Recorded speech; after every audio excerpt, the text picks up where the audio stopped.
7 नवंबर वो ऐतिहासिक दिन था जिस दिन हमारे राज्य के मुख्यमंत्री महोदय पहली बार जमशेदपुर की धरती पर उन्होंने कदम रखा था। उससे कुछ 2-3 दिन पहले की अगर हम बात करें तो यहाँ पर जो है स्वास्थ्य मंत्री महोदय बन्ना गुप्ता और जो हमारी डीसी महोदय विजय यादव जी, वो यहाँ पर मौजूद थी। अन्य अपने पदाधिकारियों के साथ, सभी लोगों के साथ यहाँ पर तैयारियां जो है, अभी भी आपको नजर आ रहा होगा, ये कैनपी वगैरह ये सारी चीजें ये खोली जा रही हैं। तो लास्ट मोमेंट पे हमें लगता है कि कुछ ऐसा हुआ होगा कि उनका जो प्रोग्राम है वो चेंज हो गया होगा। तो एक सवाल के साथ हम मुख्यमंत्री महोदय से आज अपना ये लाइव आरंभ करना चाहेंगे कि एक तो आप पहली बार जमशेदपुर आए, उसमें भी आपके पास अगर समय नहीं था तो इस बात की जितनी निंदा की जाए वो कम है, क्योंकि अभी अगर कुछ दिन, मान लीजिए 1 हफ्ते 2 हफ्ते अगर टाटा और टिस्को को बंद कर दिया जाए, यहाँ जो आइडिया है, इतनी बड़ी बड़ी फैक्ट्रीज हैं, जो क्षेत्र है जहाँ पर 1200-1300 कंपनीज हैं, जहाँ से इतना राजस्व की वसूली आपको होती है, इतनी कमाई होती है, जो कि जिसमें जनता का भी पैसा है और जो अलग से जो इनकम होती है वो तो होती है। अगर उसको बंद कर दिया जाए तो 2 हफ्ते आप बैठ पाइएगा बिना राजस्व की वसूली के? नहीं ना। लेकिन इस तरीके से जनता के पैसे का बंदरबांट होते देख भी शांत रहना, देखिए कई बार कहते हैं ना कि किसी इंसान के बोलने से ज्यादा एक सज्जन व्यक्ति का मौन जो है उससे ज्यादा परेशानी होती है। नमस्कार, जोहार, मेरा नाम है सृजन और आप ऑलरेडी देखना शुरू कर चुके हैं द टाइम्स भारत। और आइए आपको दिखाते हैं कि किस तरीके से जनता का जो पैसा होता है उसको यूज तो अच्छी चीजों में किया जाता है, ऐसा नहीं है। आपको पता होगा कुछ दिन पहले 500 बेड का जो अस्पताल है वो 7 नवंबर को शिलान्यास उसका करने के लिए मुख्यमंत्री महोदय शहर पधारे थे।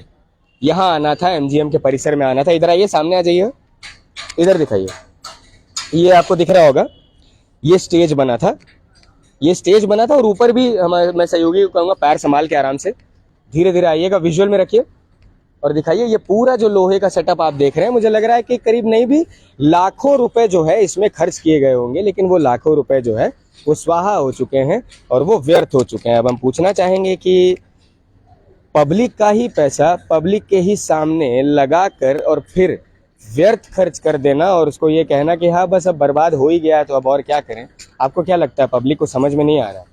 तो कहीं ना कहीं इसमें सिर्फ राज्य सरकार ही दोषी नहीं है कि जो कम्युनिकेशन गैप है, जो कहते हैं जो कम्युनिकेशन गैप होना चाहिए एक जिला प्रशासन में और राज्य सरकार में, उसमें भी कहीं ना कहीं कमी रही थी। अगर आपके पास इतने ही पैसे हैं, घुमाइए, पूरा परिसर दिखाइए। ये जो परिसर है, इस परिसर में अधीक्षक महोदय बैठते हैं, लेकिन अधीक्षक महोदय से भी ज्यादा हम बात करेंगे एडीएम महोदय के बारे में, जिनको अभी पदभार जो है यहाँ पर दिया गया है। कुछ दिन पहले जो अधीक्षक थे उनको यहाँ से निष्कासित किया गया था, क्योंकि कितना बेहतरीन वो कार्य कर रहे थे, इसी वजह से उन्हें यहाँ से निष्कासित कर दिया गया था। अब यहाँ पर तैयारियां जो है ये आपको ओपन होती खुलती नजर आ रही होंगी। देखिए अभी भी मेरा भाई सब चढ़ा हुआ है और सब लोग स्क्रू वगैरह जो है नट टाइट करके खोल रहे। कितना दिन लगा था लगाने में इसको? 2 दिन में लग गया था, ये पूरा 2 दिन लगा था लगाने में। अभी खोलने में भी 2 ही दिन जाएगा, एक ही दिन में खुल जाएगा, आज ही खुल जाएगा पूरा। अच्छा, लगभग कितना खर्चा कुछ बता पाएंगे?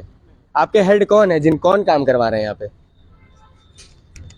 चलिए किसी से सवाल हम कर पाएंगे तो आपने करवाया था सर? एस्टिमेट का आइडिया नहीं है आपको, लेकिन नाम क्या हुआ आपका? करण राम सांजल। यहाँ पे क्या देखते हैं आप, क्या काम मैनेज कर रहे हैं? वो हम मैनेजर हैं और इसका जो ऑर्गेनाइज होता है उसका हम ही हैंडल करते हैं। अच्छा, उसको आप ही हैंडल किए थे। तो चलिए हम एस्टिमेशन के बारे में तो नहीं पूछेंगे, लेकिन एक जिम्मेदार नागरिक के तौर पे बताइए कि लगना और फिर लग के ऐसे ही खुल जाना किस हद तक सही लग रहा है आपको? ये तो इस मामले में हम कुछ नहीं बोल पाएंगे, हम कॉर्पोरेट से हैं और कॉर्पोरेट से बिजनेस अपना। लेकिन अगर बात जनता के हित की आती है, लोगों के हित की आती है, तो उसमें भी कुछ नहीं बोलेंगे? Sorry, no comments. No comments sir. चलिए ठीक है, अब इनका भी हम समझ पा रहे हैं ये क्यों नहीं जवाब दे पा रहे हैं। आइए आगे आ जाइए, शिलापट भी दिखाते हैं आपको। देखिए शिलापट में भी मुख्यमंत्री महोदय का नाम भी यहाँ पर लिखा गया है, ये सोच कर कि जो डिसीजन वो लेंगे वो अच्छे डिसीजंस लेंगे। यहाँ पर 500 बेड का जो है, उन्होंने क्या किया कि गोपाल मैदान में जो सेटअप लगा था, बहुत से लोग जमा हुए थे, आपको पता है, तो वहां पर उन्होंने ऑनलाइन ही जो है उसका शिलान्यास कर दिया और यहाँ पर जो है लोग इंतजार करते रह गए, या फिर हो सकता है कि लास्ट मोमेंट में पता चला होगा। तो कहीं ना कहीं दूरदर्शिता में कमी प्रशासन की तरफ से भी रही कि अगर वो कम्युनिकेशन प्रॉपर रखते तो हो जाता। लेकिन मुख्यमंत्री जी से हम 2-3 सवाल और करना चाहते हैं। स्टेज में जितने देर आप मौजूद थे अपने कैबिनेट के कुछ मंत्रियों के साथ और आला अफसरों के साथ और जितने भी लोगों के साथ जिनके साथ आप आए थे, आपने एक बार भी सोचा कि अगर एमजीएम में यहाँ पर ये सेटअप लगा है तो हमको आकर चाहे उसमें 15 मिनट का ही मेरा समय क्यों ना लगे, पहली बार जमशेदपुर आया हूँ, तो लोग जो है बहुत सारी गुहार लेकर भी मेरे लिए खड़े होंगे, बहुत सारी दिक्कतों को लेकर भी खड़े होंगे और बहुत सारी चीज भी जानना चाहते होंगे कि इतनी दिक्कत हो रही है, आप तक हमने इतने बार ज्ञापन सौंपा, आपके ऑफिस तक हमने इतनी बार ये खबर पहुंचाई, लेकिन आपने कुछ भी हमारे लिए क्यों नहीं किया? आपको ये अंदाजा है जहाँ पे आपका स्टेज लगा था उसके बगल में कुछ होमगार्ड खड़े थे? नहीं पता होगा आपको। करीब 150 से 200 जो जन सेविका सहियाएं होती हैं, जो अलग अलग अस्पतालों में काम करती हैं, जो अपने अपने परिवारों को दरकिनार करके, जिन्होंने कोरोना काल में, खासकर अगर कोरोना काल की भी बात करें, जो सैनिटेशन वर्कर्स हैं, हेल्थ वर्कर्स हैं, यहाँ पर अस्पतालों में भी काम करते हैं, वो लोग भी वहाँ पर मौजूद थे, सहियाएं मौजूद थी, होमगार्ड मौजूद थे, आपके एमजीएम के ही पैरामेडिक्स के स्टूडेंट मौजूद थे कि भैया देखिए हमने पढ़ाई कर ली है पूरी, अपना कोर्स कर लिया है पूरा, लेकिन हमें जो है इंटर्नशिप करने का मौका नहीं दिया जा रहा है। लेकिन एक बार भी उनकी गुहारें जो है वो मुख्यमंत्री महोदय ने सुनना सही भी नहीं समझा और इसके लिए समय भी नहीं निकाला। अब कहाँ उनको जाना था, वो कहाँ बिजी थे, ये हमको तो नहीं पता, लेकिन अगर हमारी ये आवाज़ आप तक पहुँच रही है तो दोबारा ऐसा कभी भी ना हो, इसको सुनिश्चित कौन करेगा यही बता दीजिए। या तो आप करिए या फिर इसी तरीके से हमारे जैसे लोग जो हैं वो लोगों के लिए आवाज़ें उठाते रहेंगे, क्योंकि इस तरीके से पैसे का बंदरबाट अपने सामने होते देख, पैसा व्यर्थ खर्च होते देख हम तो नहीं देख पाएंगे। आप बताइएगा कि आपका इसको लेकर क्या ओपिनियन है, आप क्या कमेंट्स देना चाहते हैं, या फिर इसको लेकर सही जो बात है वो क्या है। पूरा परिसर दिखाइए, देखिए कितना, आप इस बात से अंदाज़ा लगाइए। अब जो यहाँ पे मैनेजर हैं उनकी तो नौकरी है भैया, उनकी नौकरी ना चली जाए इसलिए वो हमें जवाब नहीं दे पा रहे हैं कि लगभग एस्टिमेशन इसमें कितने का लगा होगा। लेकिन हमारी तो जिम्मेदारी बनती है आकर आपको दिखाना, क्योंकि लोग भी इंतज़ार कर रहे थे ना, बहुत से लोग इंतज़ार कर रहे थे। पहली बार 2 साल के कोरोना काल के बाद जितनी भी दिक्कतें रहीं, उन दिक्कतों को, सभी चीज़ों को हल किया गया। अभी कुछ दिन पहले उन्हें समन भेजा गया था, तो ईडी के समन को सीधा ठेंगा दिखाते हुए वो ईडी ऑफिस के बाहर से ही निकल गए थे रायपुर के लिए। तो अगर आपके पास इतना टाइम था कि ईडी जैसे भी समन को आप थोड़ा सा समय आप अगर होल्ड पे रख सकते थे, रायपुर छत्तीसगढ़ में ही है, तो उस हिसाब से थोड़ा सा समय यहाँ के लिए भी निकाल ही लेना था।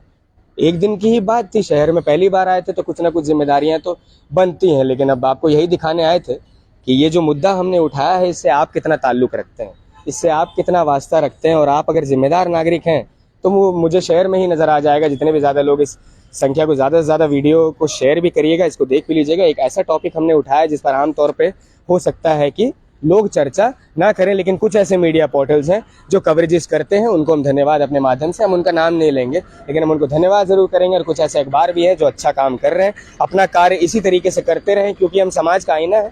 तो हमें ये समागम जो है लोगों के बीच और हमारे बीच रहना है। हम लोगों की बातों को आपके समक्ष रखते हैं, उनका प्रतिनिधित्व करते हैं, तो आपकी भी जिम्मेदारी बनती है कि आप वीडियोज़ को देखेंगे, शेयर करेंगे। और मैं आपको बता रहा हूँ, सोशल मीडिया का पावर है। जब आप किसी मुद्दे को देखते हैं, लाइक करते हैं, शेयर करते हैं, ज़्यादा से ज़्यादा लोगों तक पहुंचाते हैं, खबर का असर भी होता है।